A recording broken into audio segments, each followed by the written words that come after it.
card. Here, that has them. Actually, I guess it's got them on both sides. Pour this oil in. All of it? Twist that off there. I can't hold this and twist it.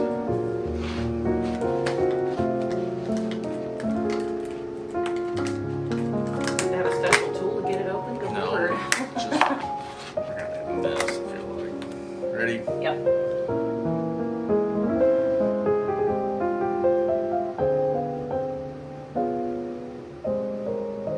We got brave souls. Or stupid ones. I don't know which. Yeah, I don't know.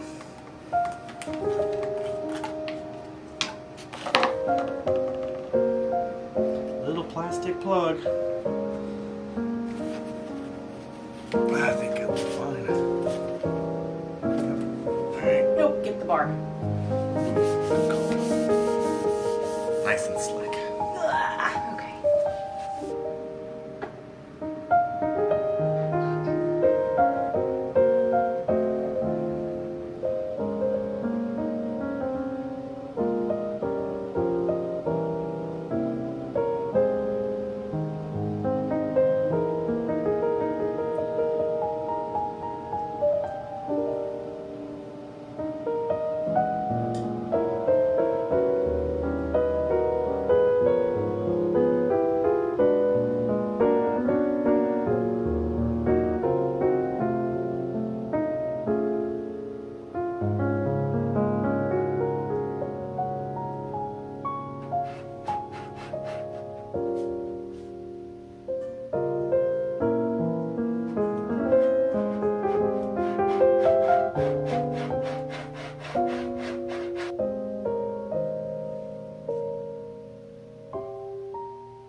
The ice storm is almost over. It's still raining a little bit right now, but according to the radar, it is almost out of the area, and our power is still on, thankfully.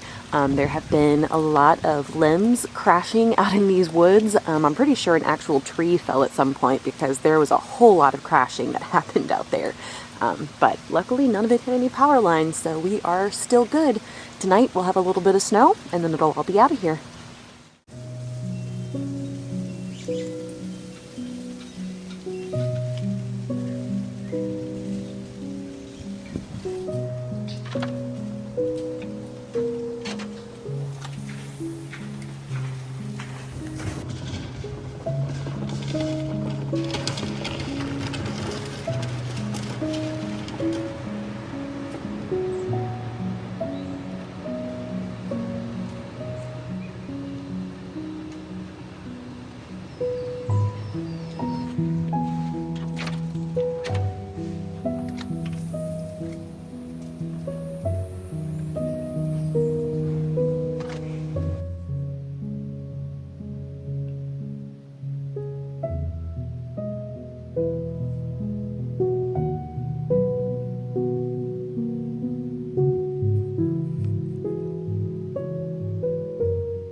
When I checked on my seeds this morning, I found the thermometer was only at 72 degrees with the LED lights off overnight, even with the heater set up next to it. So I decided to move all of them down to the bottom 2 rows so that they would be closer to the heater. And now it is holding steady around 77 degrees, which is perfect. However, I'm not convinced about this burlap because it is drying out quickly and I've already had to re-wet it once and it's already starting to feel dry again. So as much as I don't want to use plastic, I'm thinking at this point that the plastic humidity domes are probably much better. I just don't have access to mine right now because along with everything else, they are packed away in a warehouse.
Good morning.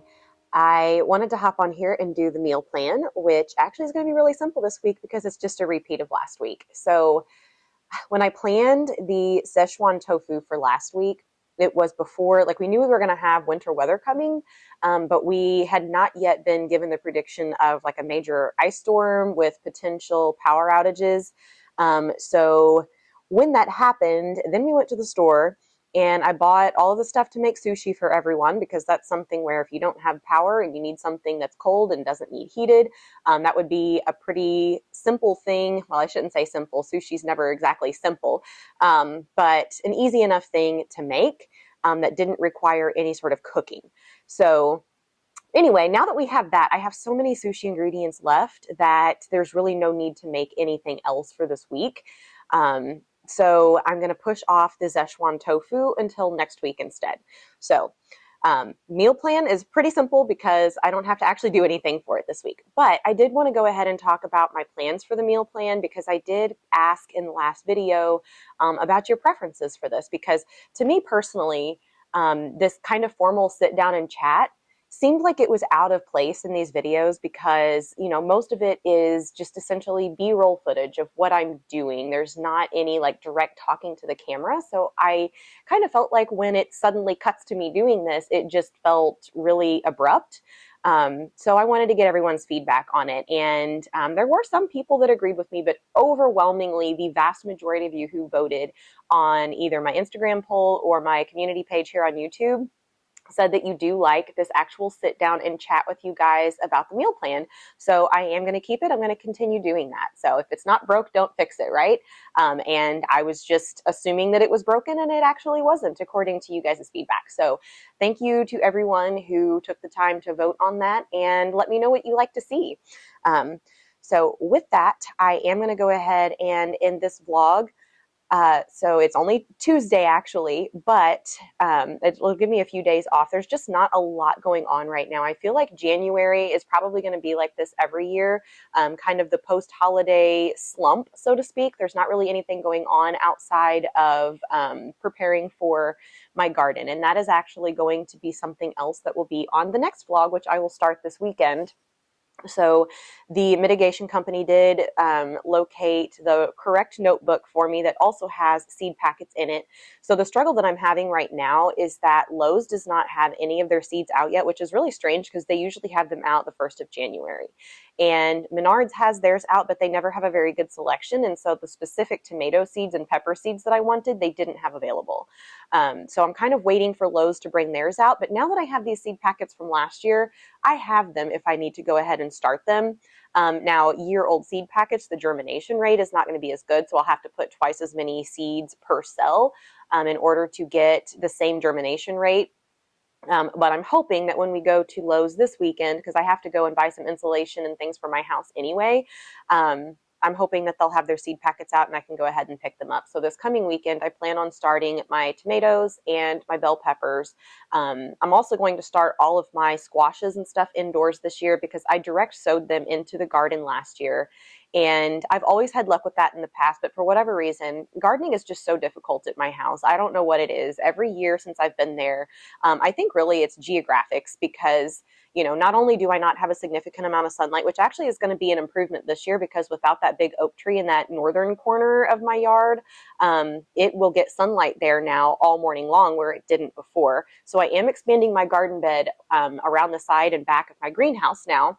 But still the other side of my yard, there's a huge maple tree in my neighbor's back corner that shades stuff starting at about between 1 and 3, depending on the time of summer in the afternoon. And so it really disrupts my garden from getting an adequate amount of light. So I'm really getting the bare minimum of sunlight. So I have that struggle. But then also, you know, my entire neighborhood is just a big hill and my house is kind of on the downward part of that. And so I don't think we get as much air movement as, you know, you would at the top of a hill. And for that reason, I think is why, this is just my assumption, I have no basis in fact to back this up, this is just my best guess. I think that has a lot to do with why I see pests in my garden that I've never had before, because I've never had an issue with things like squash bugs and cucumber beetles, not ever in my entire life. And I've been gardening since I was a child. Like, I grew up in the country. We always had a garden. My grandparents always had a garden. As soon as I was old enough to have my own house, which we bought our first house whenever I was 19, I always have had a garden, and I've never had problems until I lived at this house.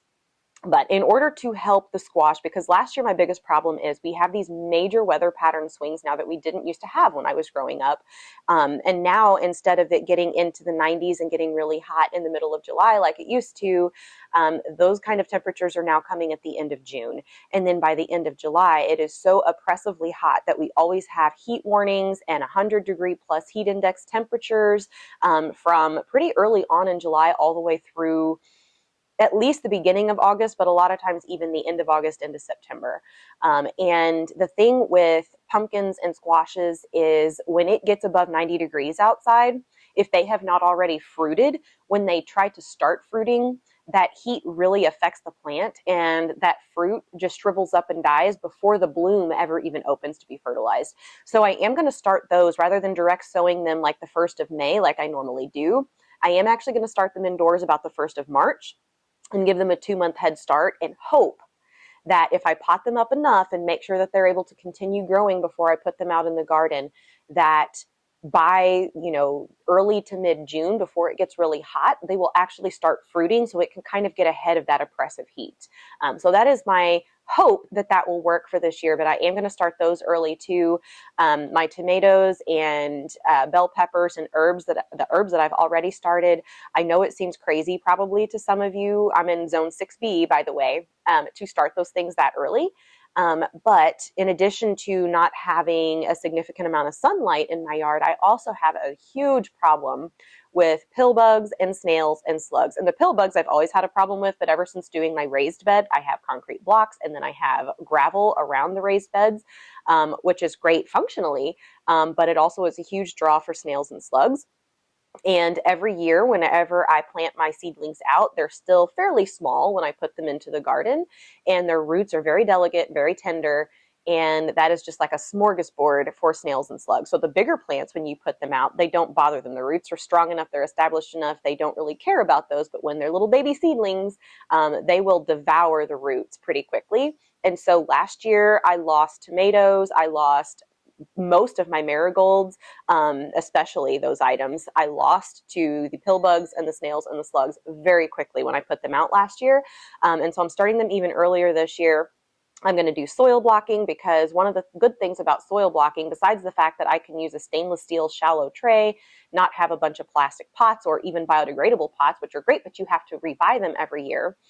So I am trying soil blocking for some of my plants, especially tomatoes and bell peppers and jalapeno peppers and banana peppers, all my peppers. I am trying that especially for those plants this year. And the good thing about that is when the roots reach the edge of the soil and there's not a container there for them to start root wrapping themselves, they'll stop growing out, and it'll help push the plant into growing bigger. So I'm really, really hoping that in addition to being a little bit more, environmentally friendly, avoiding the plastic, it's also going to help the plants be bigger and stronger when I do get to set them out into the yard, and hopefully prevent being ravaged by pests. So anyhow, I did not intend to chat on this long, and I know this video is now over 30 minutes, so you at least have a little bit of a heads up over my plans for next weekend. I'm going to work on getting tomatoes and bell peppers sown, and I'm going to do soil blocking for the first time, and I have all of my soil purchased that I need to do the soil blocking, because there is a special mixture you have to do. So fingers crossed that it turns out well, and I will see you back here then to get that started.